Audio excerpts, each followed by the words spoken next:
Greetings, Earthlings! Welcome back to 7th Street.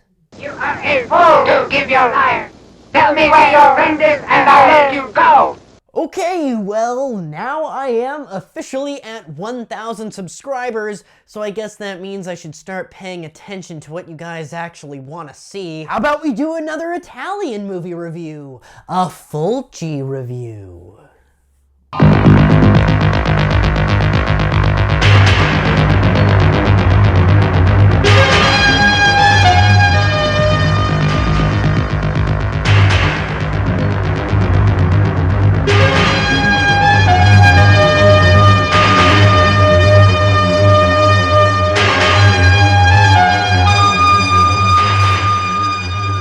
You know, some Fulci films are extremely hard to review in this format. It's like, you can either give a short 3-sentence log line, or you need to go through every single scene, because in condensing it down to a quick 10-minute review, it can sometimes leave much to be desired. Probably the best example of this is Fulci's entry into the sword and sorcery subgenre, Conquest. Conquest is a 1983 fantasy epic that is one part Conan the Barbarian, one part Deathstalker, and one part Cannibal Ferox. This is a strange film to say the least. Not one of Fulci's more beloved films, and not considered one of his stinkers. It's just sorta there. In fact, it seems more often than not that Conquest is just sort of left out of the equation entirely. And although I'm a bigger fan of this film than one might expect, I suppose I can understand why it's so overlooked. For one, it's not a horror film. It has some horror elements and some typical Fulci touches, but it doesn't really fit into the wheelhouse of your typical Fulci fan.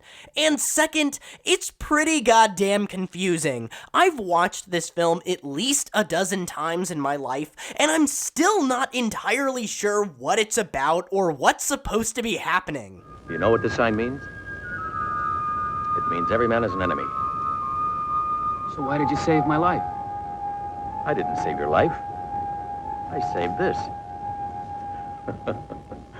I mean, sure, you can describe this movie in a log line, just a couple of sentences, like a young warrior and his magical bow joins forces with a nunchuck-wielding outlaw to take down an evil empress who threatens the lands, but that just isn't right.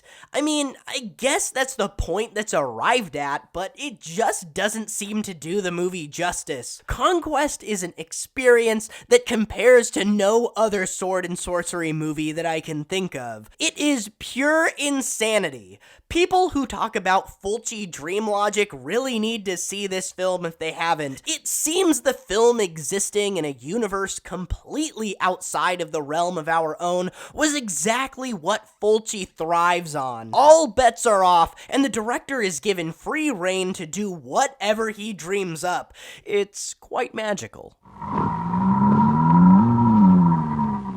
I take you to Okran alive. Okran make you die. Okran? Who's Okran? Okran rule the sun and make night a day. That's not true. No one can rule the sun.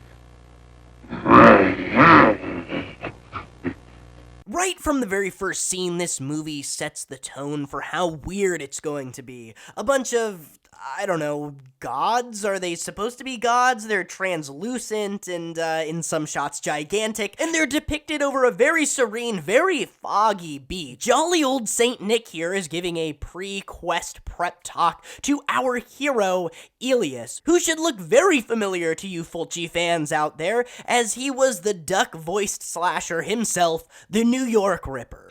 You're like all the rest of them, young and beautiful and healthy. Well, I rock to death in bed in a lousy, stinking hospital. So as far as I can tell, I guess Elias here is venturing out into the wasteland to make a man of himself, maybe? A god? I really don't know. These people are never really explained. The reason for the quest is never really explained. It's just that there's evil in them woods. Go kill it. Oh, and don't forget your magical bow and arrow. Great Kronos, many sons of them. fought with this bow and drove back the terrible creatures that invaded our land. So I guess now is as good a time as any to mention that much of Middle-earth is terrorized and under the control of the sorceress Okran, who luckily for us is played by the immensely beautiful Sabrina Saini, and she spends the entire movie wearing only a gold face mask and thong. Pretty brilliant. Okran has a premonition of a faceless man with a bow hunting her down and killing her, so she sends her dog soldier minions out to kill Elias and retrieve the magical bow. Okran not take old man. Okran like young flesh. Yeah. Naruya! This dog soldier massacre here in the beginning of the film is probably my favorite scene in the movie. Not only does it deliver all of our beloved Fulci gore, but it still manages to be goofy and fun, what with the costumes, while also being very dark and menacing. Very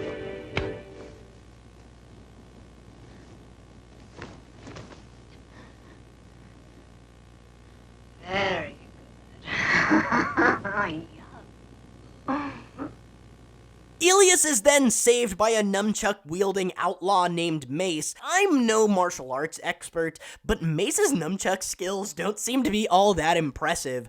Mace is your typical gruff outlaw type, your Gimli type, if you will. He's a lone wolf and hates most people. I mean, shit, he kills random old dudes who are minding their own business just so he can steal their food. Does he have to do that? Couldn't he just steal it without killing innocent people? These are our heroes? I'm on the animal side. Isn't this an animal you're eating? I didn't kill him. Good point. Elias and Mace continue on their journey of whatever, and eventually Elias gets a love interest, a beautiful cave girl whom is killed in the next 5 minutes.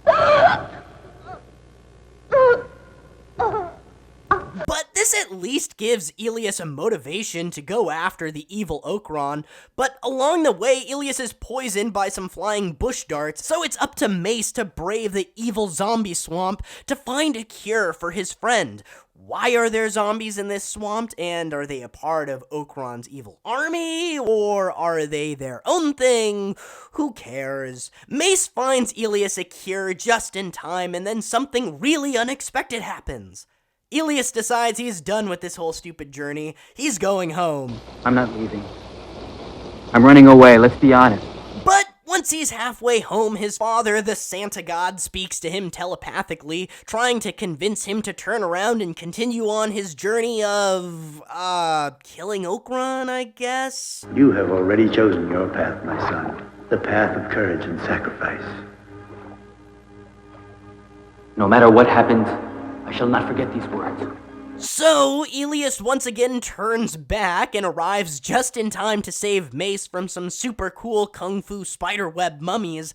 Here he explains to Mace that this time he's super serial about finding and killing the evil Okran, which he better be, because this is like the 3rd time that they've traveled back and forth across the land for one reason or another. At about the 1 hour and 15 minute mark, with only 10 minutes left in the film, something really, really unexpected happens. One of Okran's minions kills the hero of the film, Elias. But when he returns with Elias's severed head, this happens.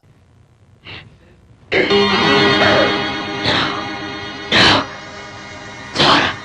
you have left me as well. You have slayed his body, but not his soul. His spirit lives on and mocks me with eyes that do not see. I'm not returning yet. The Wanderer can still fulfill the omen. What does this mean? Well, it's a Fulci film, so they had to do something with eyes. The last 10 minutes of this film basically consist of Mace being possessed by the spirit of our hero Elias, and then he continues on with the journey, eventually killing Okran in spectacular fashion.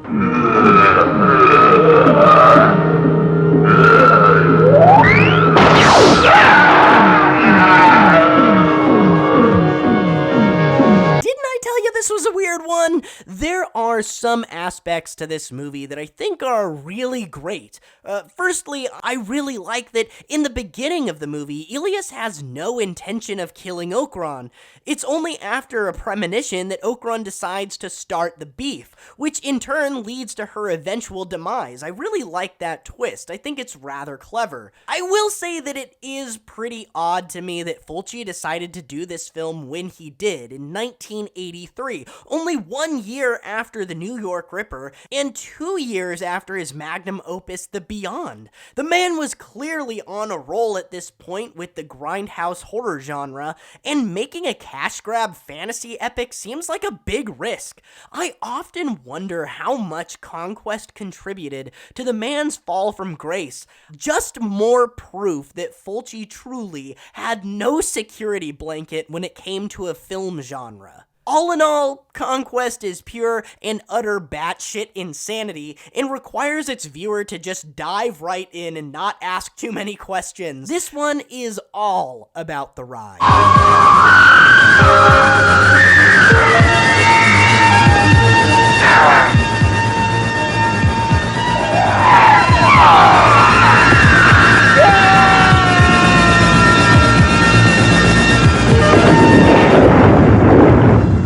Conquest is a crazy film, and I believe that Code Red recently released a Blu-ray of it, at least sometime in like the last few months to a year, I believe. Don't come to me for facts, I don't really have them. But yeah, if you haven't seen Conquest, I definitely recommend it. If you're also a fan of goofy movies like The Room, I would also say Conquest is a must for anyone who likes to just kind of get together with their friends and drink beers and watch some crazy, weird movies. Well, that's all I have for you guys. Until next time, reference this film.